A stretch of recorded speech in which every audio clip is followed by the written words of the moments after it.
Hello guys, welcome to our own YouTube channel. आज real analysis का fresh topic start करेंगे, power series, जिसमें सारा कन्वर्जेंस और Abel test, Taylor series, Taylor's theorem, Tauber's theorem, ये सारा हम इसमें कवर करेंगे। पावर सीरीज़ वाले जो पार्ट है, सेक्शन है इसमें। तो आज बेसिक से शुरू करते हैं। थोड़ा सा जनरल है, एक आधी छोटी सी थ्योरम है, बाकी मेन बेसिक। आज बेसिक क्लियर हो गया तो आगे का सारा आपको आराम से क्लियर होता चला जाएगा। पावर सीरीज़ क्या है? पावर सीरीज़ एक इनफाइनाइट सीरीज़ है जिसकी फॉर्मेशन ये दे रखी है। वो सीरीज़ कैसी है? a0 plus a1x plus a2x square plus up to so on. तो an xn की फॉर्म में जो n की वैल्यू है वो 0 से इन्फिनिटी तक वेरी करेगी। वो सीरीज़ जो है वो पावर सीरीज़ कहलाती है इन x एंड नंबर ans। ठीक है, वो पावर सीरीज़ कहलाती है इन x की, x की पावर सीरीज़ है, और नंबर जो ans हैं वो क्या है? कोफिशिएंट होते हैं इस पावर सीरीज़ के। ठीक है, फिर आती बात पावर सीरीज़ कन्वर्जेंट है या नहीं है। हर पावर सीरीज़ जो है वो 0 के लिए कन्वर्जेंट होगी ही होगी। x इक्वल्स टू 0 पे पावर सीरीज़, क्योंकि यहाँ हर वैल्यू के लिए ये चीज़ चली जाएगी, a0 वैल्यू आएगी, तो वो जो पावर सीरीज़ है वो कन्वर्ज करेगी independent of the values of the coefficient. तो वो कोई जो पावर सीरीज़ है वो कन्वर्जेंस उसकी जो कोफिशिएंट है उन पे डिपेंड नहीं करेगी, इंडिपेंडेंट है उनके जो कोफिशिएंट है उनकी टर्म्स पे, उनकी वैल्यूज से। 3 केसेस अराइज होते हैं कन्वर्जेंस के। कैसे कैसे? अगर कोई सीरीज़ है जो कहीं भी कन्वर्ज नहीं कर रही है, कहीं भी कन्वर्ज ना करने का मतलब ये नहीं है कि वो 0 पे भी नहीं करेगी। 0 पे तो हर पावर सीरीज़ कन्वर्ज करेगी, ये तो ट्रिवियल है। लेकिन अगर 0 के अलावा किसी भी वैल्यू x की वैल्यू के लिए जो सीरीज़ है वो कन्वर्ज नहीं कर रही है, तो हम उसे कहते हैं नोवेयर कन्वर्जेंट सीरीज़। ठीक है, कि वो कहीं भी, नोवेयर मतलब कहीं भी कन्वर्जेंट नहीं है। अगर कोई सीरीज़ ऐसी है जो x की कोई भी वैल्यू पुट कर लो आप, हर वैल्यू के लिए वो सीरीज़ कन्वर्ज कर रही है, तो जो हर वैल्यू के लिए कर रही है वो क्या कहलाती है? वो सीरीज़ एवरीवेयर कन्वर्जेंट। ठीक है, और अगर कोई सीरीज़ ऐसी है जो x की कुछ वैल्यूज़ के लिए तो कन्वर्ज कर रही है लेकिन कुछ के लिए नहीं कर रही, कुछ के लिए कन्वर्ज कर रही, कुछ के लिए डाइवर्ज कर रही है, तो हम उस कंडीशन में उस सीरीज़ को बोलते हैं समवेयर कन्वर्जेंट। ठीक है, ये 3 केस होते हैं, nowhere convergent, everywhere convergent and somewhere convergent. इनमें एग्जाम्पल्स भी हुए हैं, वो मैं आपको आगे क्वेश्चन आएंगे उनमें साथ साथ कराती जाऊंगी। ठीक है, नेक्स्ट टर्म है region of convergence. Region of convergence क्या होता है कि x जितने भी जहाँ x की जिस पॉइंट के लिए, जिस वैल्यू के लिए जो सीरीज़ है वो कन्वर्जेंट है, x की जिस वैल्यू के लिए सीरीज़ कन्वर्ज कर रही है, उन सब का कलेक्शन वो कहलाता है रीजन ऑफ कन्वर्जेंस। ठीक है, कि कहाँ जो कौन सा रीजन है जहाँ कन्वर्ज कर रही है। ठीक है, उसके बाद आता है एक पावर सीरीज़ है an xn, ये ले रखिए। तो वो पावर सीरीज़ एवरीवेयर कन्वर्जेंट या नोवेयर कन्वर्जेंट नहीं होनी चाहिए, मतलब समवेयर कन्वर्जेंट होनी चाहिए।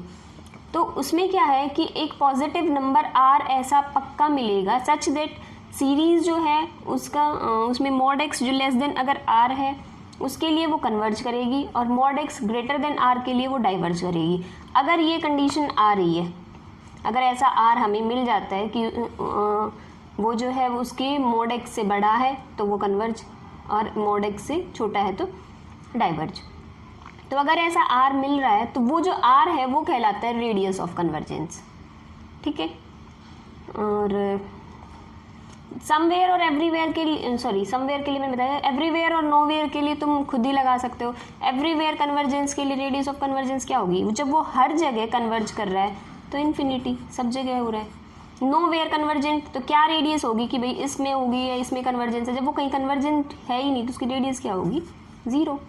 ठीक है, तो तुम खुद से भी अंदाज़ा लगा सकते हो कि रेडियस ऑफ कन्वर्जेंस जो है वो अगर इस तरह की प्रॉपर्टी को सेटिस्फाई कर रही है तो वो r है, अदरवाइज एवरीवेयर के लिए हमेशा इन्फिनिटी होता है और नोवेयर के लिए 0। ये रेडियस ऑफ कन्वर्जेंस है।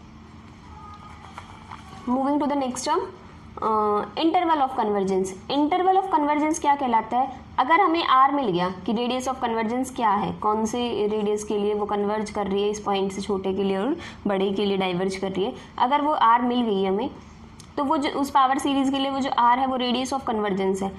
तो ओपन इंटरवल माइनस आर से आर वो कहलाता है इंटरवल ऑफ कन्वर्जेंस। अगर आर जो है वो रेडियस ऑफ कन्वर्जेंस है तो वो जो ओपन इंटरवल होगा माइनस आर से आर वो कहलाएगा radius of interval of convergence. ठीक है, आई होप यहाँ तक क्लियर हुआ है।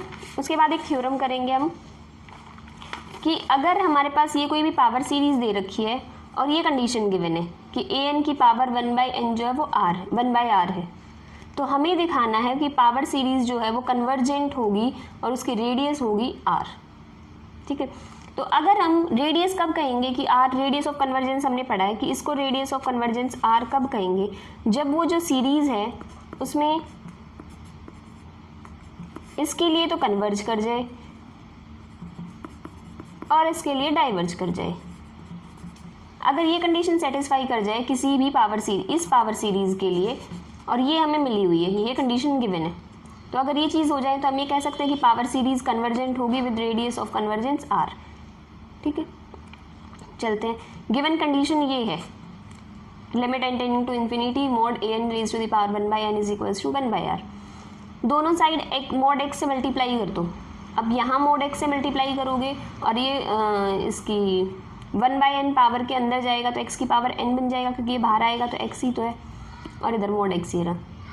अब हमें पता है कॉची रूट टेस्ट से कि ये जो सीरीज है वो कन्वर्जेंट होगी कब, जब इस पे लिमिट अप्लाई करने के बाद ये जो वैल्यू आई है अगर वो लेस देन 1 है तो वो कन्वर्ज करेगी और ग्रेटर देन 1 है तो डाइवर्ज करेगी।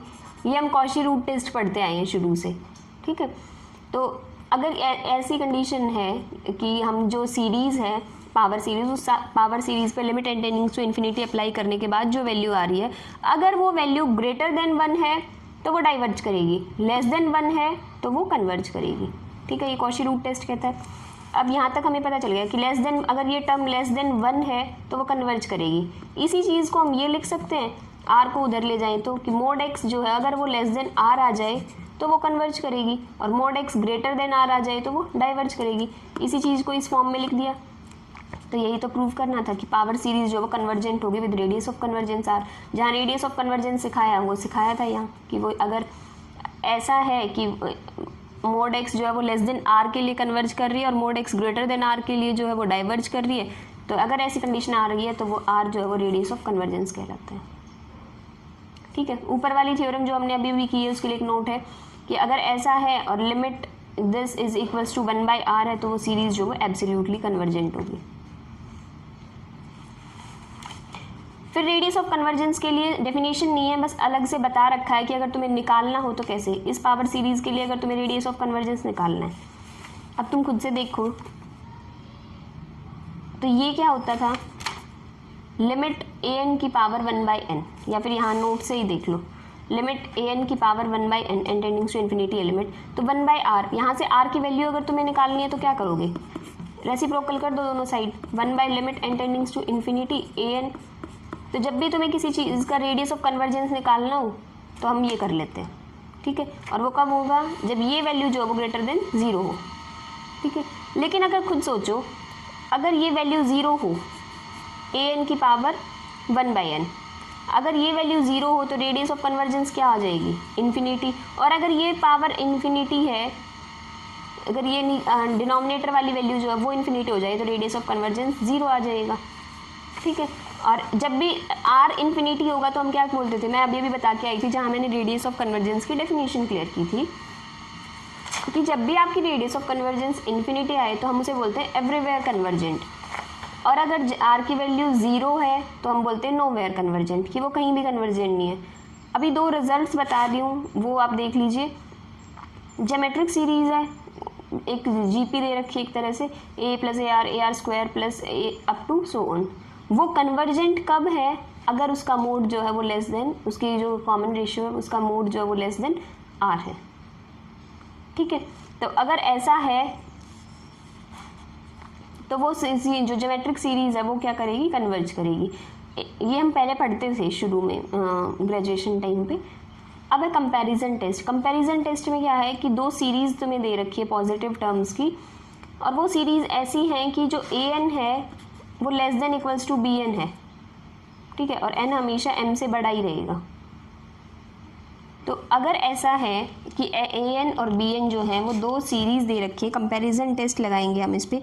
तो वो क्या है, कब वो कन्वर्ज करेगी, कब वो डाइवर्ज करेगी। तो कंपैरिजन टेस्ट यही करता है कि अगर बड़े वाली सीरीज़ जो है वो कन्वर्जेंट है तो छोटे वाली कन्वर्ज करेगी ही करेगी। मतलब अगर हम कहें दो चीज़ है, ये बड़ी सीरीज़ है, ये छोटी सीरीज़ है, ठीक है। तो अगर बड़े वाली में कन्वर्जेंस है कि भाई रेडियस ऑफ कन्वर्जेंस ये है कि इस यहाँ तक के लिए आपका जो वो कन्वर्ज कर रहा है पोर्शन, तो ये पोर्शन तो उसी के अंदर है, तो ये भी कन्वर्ज करेगी, ठीक है। लेकिन अगर छोटे वाली डाइवर्ज कर रही है, जब यही रेडियस ऑफ कन्वर्जेंस नहीं बन रहा तो पूरे में कैसे बनेगा। तो वही है कि अगर बड़ी कन्वर्ज कर रही है तो छोटी भी कन्वर्ज करेगी, और अगर छोटी डाइवर्ज कर रही है तो बड़ी भी कन्वर्ज करेगी। लेकिन इसका कन्वर्ज होना ज़रूरी नहीं है।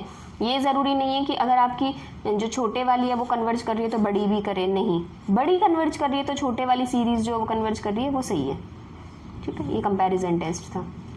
तो ये रिजल्ट आगे यूज़ होंगे ये दोनों, इसीलिए मैंने आज बता दिए हैं ताकि आगे आपको कोई प्रॉब्लम ना आए। थ्योरम्स आएंगी, Abel's theorem, Tauber's theorem, Taylor's theorem, important naming theorems हैं इसमें सारी, ठीक है। सो आज के लिए इतना ही रखते हैं guys. Thank you for watching my video. If you like it, please like, share and subscribe my channel. If you have any doubt, any query, you can message me on Instagram or ask your question in the comment section also. So thank you guys.